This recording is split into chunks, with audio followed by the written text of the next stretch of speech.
Oke, pada episode kali ini kita akan membahas sebuah topik yang sangat menarik dan menjadi bahan perdebatan saat ini, yaitu bagaimana sebenarnya perbandingan sistem pendidikan antara Indonesia, Jepang, dan Finlandia. Nah, ketiga negara ini punya karakter yang berbeda dan ternyata pendekatannya terhadap pendidikan juga tidak sama. Kalian semua ada yang pernah ke Jepang atau Finlandia belum? Aku sih belum ya. Baik, Semua belum. baik di Jepang maupun Finlandia, kita semua belum pernah ke sana ya. Kita ini masih mahasiswa teman-teman. Iya, Saya biaya mau kuliah pun kesana. kita masih Minta sama orang tua ya. Berbahasa hari kalau mau endorse boy. Oke. Nanti kita cantumin nomornya di bawah ya. Bisa nih buat jalan-jalan ke Jepang maupun Finlandia Finlandia. ya. Kita bisa lihat ini perbedaan-perbedaan di sana. Kita bisa lihat lingkungan di sana. Kita bisa bandingin antara Jepang, Finlandia maupun Indonesia. Bener banget nih, ayo ditunggu endorse-nya. Tunggu endorse-nya. Setiap ketiga negara tersebut memiliki karakteristik unik dalam membangun sistem pendidikannya. Baik itu Indonesia, Jepang, dan Finlandia, itu sering dijadikan contoh karena masing-masing menunjukkan pendekatan yang berbeda terhadap kurikulum, peran guru, penilaian, hingga filosofi pendidikan. Nah, dalam ketiga negara tersebut pasti ada sistem pendidikannya.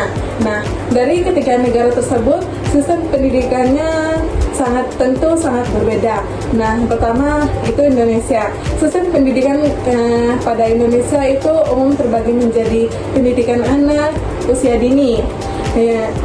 Usia dini yaitu sekolah di SD selama 6 tahun. Terus sekolah menengah pertama itu 3 tahun dan menengah atas SMA atau SMK juga 3 tahun. Nah, pemerintah pusat atau Kementerian Pendidikan memberi kebijakan kurikulum nasional, tetapi sejak ini banyak urusan operasional baru-baru ini ada gerakan Merdeka Belajar dan kurikulum Merdeka yang menekankan fleksibilitas sekolah dan pembelajaran berpusat pada murid atau anak-anak sekolah. Nah, kemudian pada sistem pendidikan Jadi di Jepang sini saya mau menjelaskan sistem pendidikan di Jepang.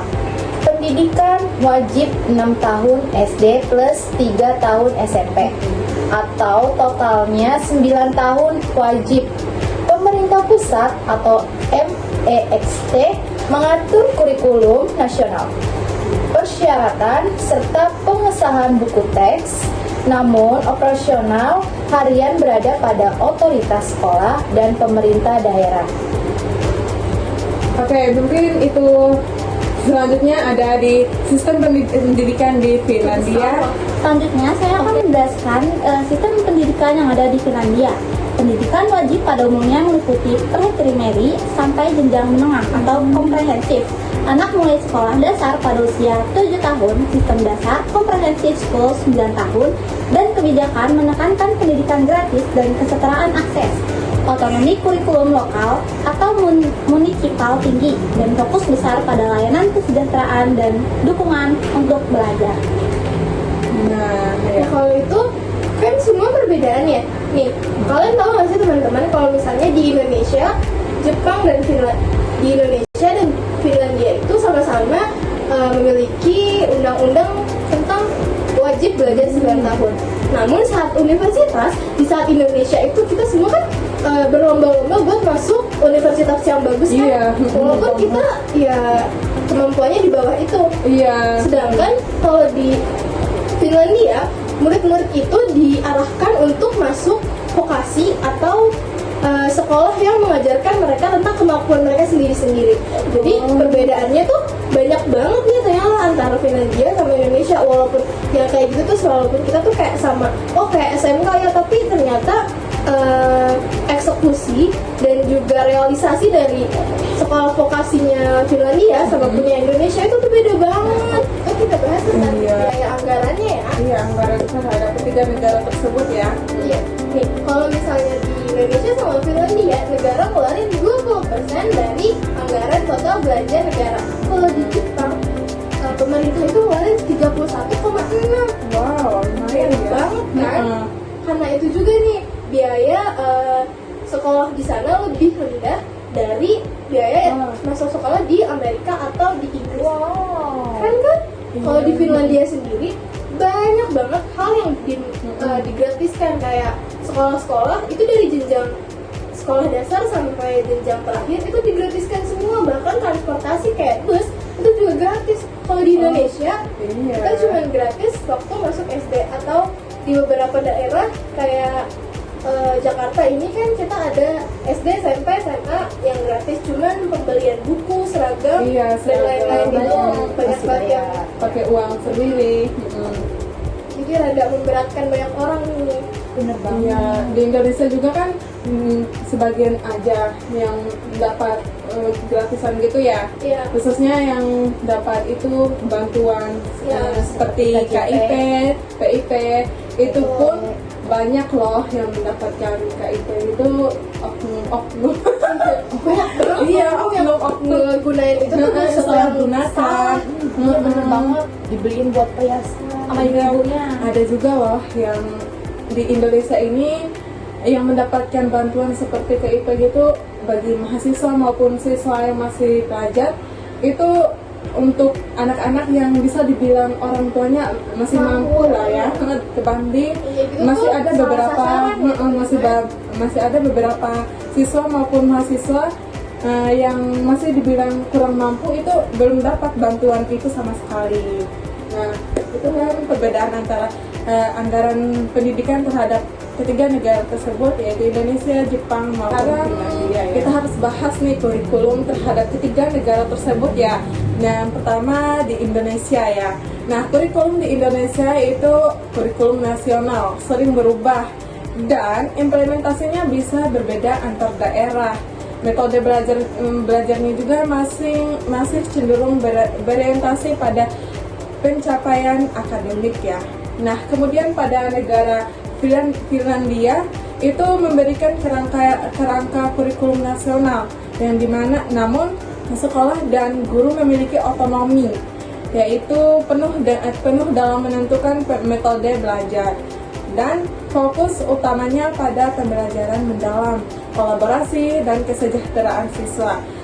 Kemudian Jepang, di Jepang itu kurikulumnya menggunakan kurikulum nasional, seragam dan pengawasan ketat terhadap buku teks ya, buku teks.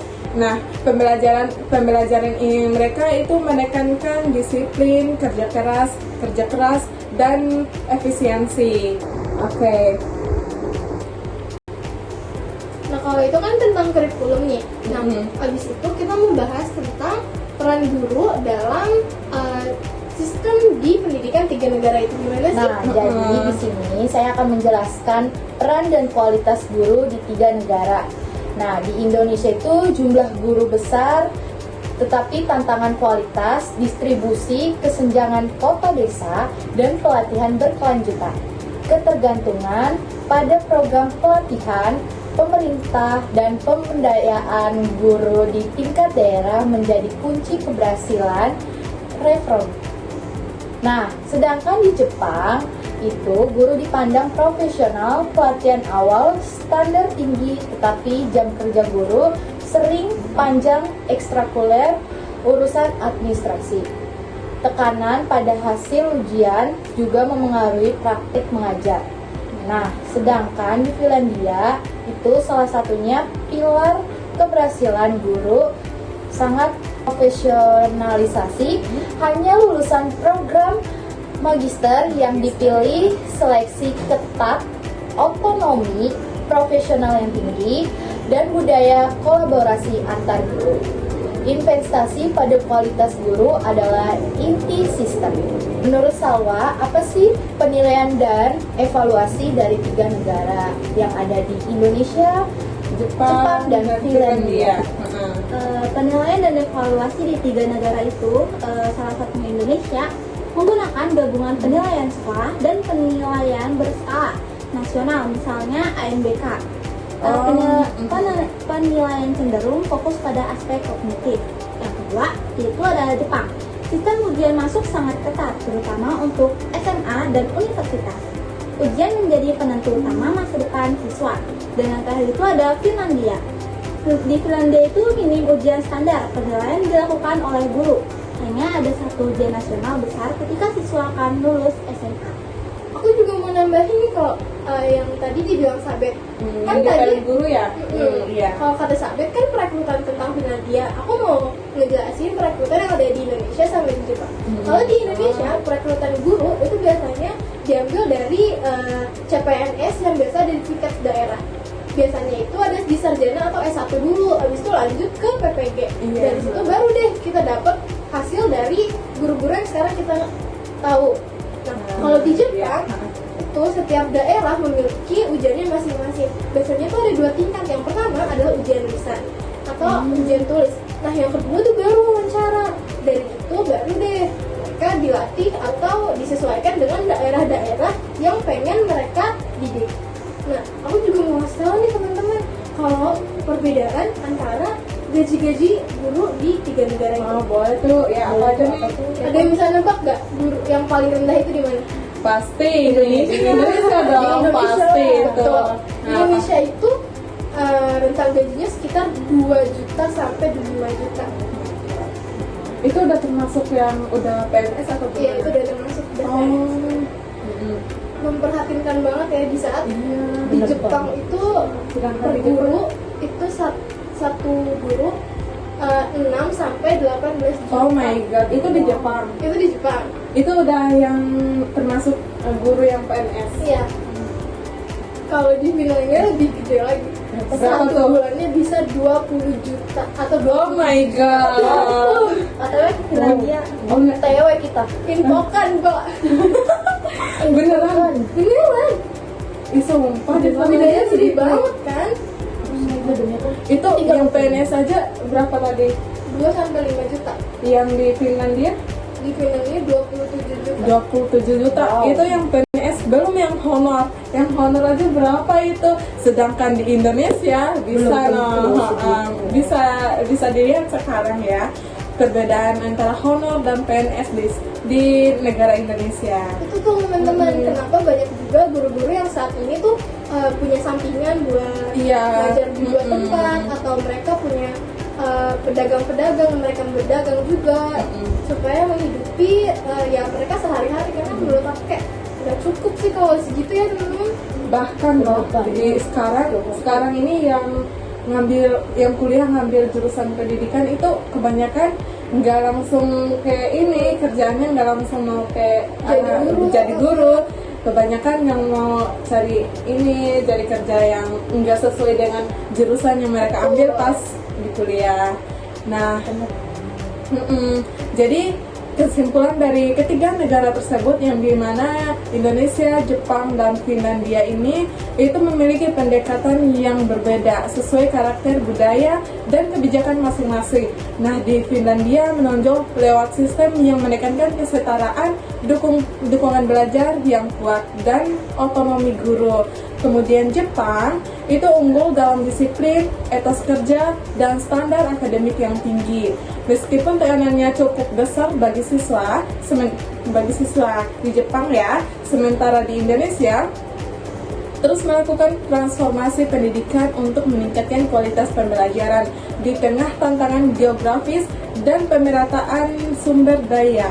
Dengan belajar dari keberhasilan kedua negara tersebut, Indonesia dapat memperkuat profesionalisme guru, memperluas layanan pendukung